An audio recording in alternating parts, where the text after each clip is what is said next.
Eh bien, bonjour à toutes et à tous, ici Exodus, votre vecteur préféré.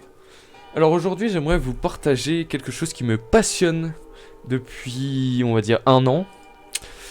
Et ce quelque chose, c'est tout simplement des intelligences artificielles qui permettent de créer des images à partir de rien. Enfin, presque rien.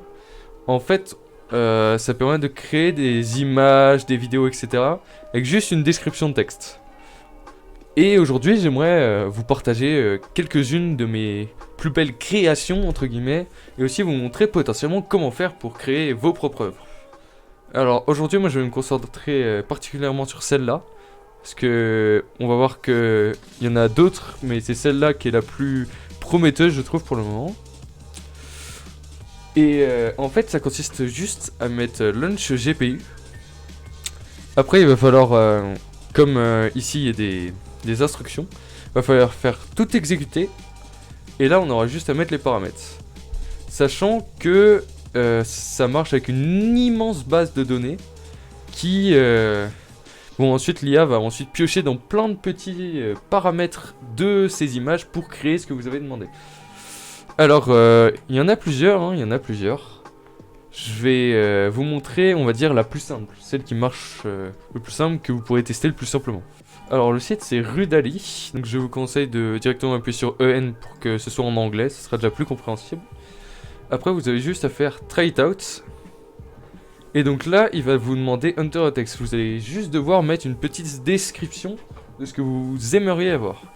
Alors si je peux vous donner 2-3 conseils, il faut éviter tout ce qui est humain, tout ce qui est humanoïde, les animaux, etc. Parce qu'en fait tout simplement... l'IA n'est pas assez performante pour recréer les détails des êtres humains ou des animaux. Donc c'est plutôt intéressant, je trouve, de mettre des paysages ou même des émotions. Ça m'a déjà donné des trucs vraiment assez incroyables dans les émotions. Et bah tiens, on va faire un test tout de suite. Alors ça prend, on va dire, de 1 à 2 minutes, selon le moment de la journée, selon s'il y a plus ou moins de monde qui l'utilise. Alors on va faire un test tout de suite, on va mettre Purple Crystal. Très simple. Alors là il va vous demander de remplir une captcha. Bon généralement elle est assez pointilleuse donc des fois ça peut fail mais vous inquiétez pas, vous avez juste à la refaire. Ce sera à chaque fois différent. Hop. Et là tout simplement ça va vous demander d'attendre. Donc là pour le coup c'est 2 minutes. Si elle s'affiche pas directement vous pouvez faire update. Ça va recharger la page directement. Et au bout de ces 2 minutes, vous verrez une image jamais vue auparavant.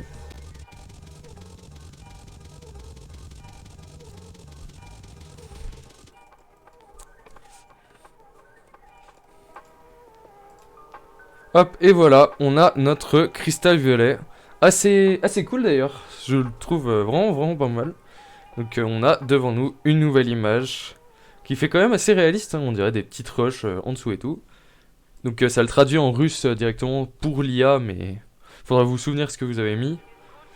Et en dessous, on a toutes les personnes qui ont mis les mêmes textes que nous, et on peut voir ce que l'IA leur a donné. Alors voilà, et maintenant du coup j'aimerais vous montrer une autre IA. Alors pour le coup, c'est plus complexe à l'utilisation. Si vraiment ça vous intéresse, vous pourrez faire une vidéo à part qui fait un mini tuto qui vous explique un peu comment faire. Celle-là prend environ 20 minutes, 30 minutes pour générer une image. Sachant qu'on peut pas trop encore pour le moment faire de vidéo avec celle-là. Mais je trouve que les images sont quand même assez dingues. Je vais vous en montrer plusieurs que j'ai sélectionnées. Alors déjà selon moi, une des meilleures que j'ai faites c'est celle-là. Alors ce que je trouve intéressant c'est que vraiment j'ai juste mis poussière d'étoiles. Et il a réussi à vraiment capturer tout ce que ça pourrait être une poussière d'étoiles. Allez, c'est celle-là de loin qui est ma préférée, c'est mon fond d'écran actuel d'ailleurs. Rainbow Valley. Et du coup, pour finir, j'aimerais vous en montrer une dernière. Toujours sur Pollination. Et c'est Dreamfield, je crois. Ouais, c'est ça. Bon, pour le moment, elle marche pas. Mais j'avais quand même réussi à faire un truc avec. C'est censé pouvoir faire des petits modèles 3D petit modèle 3D, rien qu'avec du texte. Et j'avais réussi à faire une petite améthyste que je trouvais assez sympa. Bon, c'est un peu flou pour le moment. Mais honnêtement, je pense que c'est pas mal. Sûrement plus tard, il y aura moyen de l'exporter directement en OBJ ou en format 3D pour pouvoir la réutiliser plus tard. Et du coup, voilà, c'était juste une petite vidéo rapide pour vous partager cette passion qui m'anime depuis plusieurs mois, voire un an. Et je vous laisse avec une compilation de plein de petites images.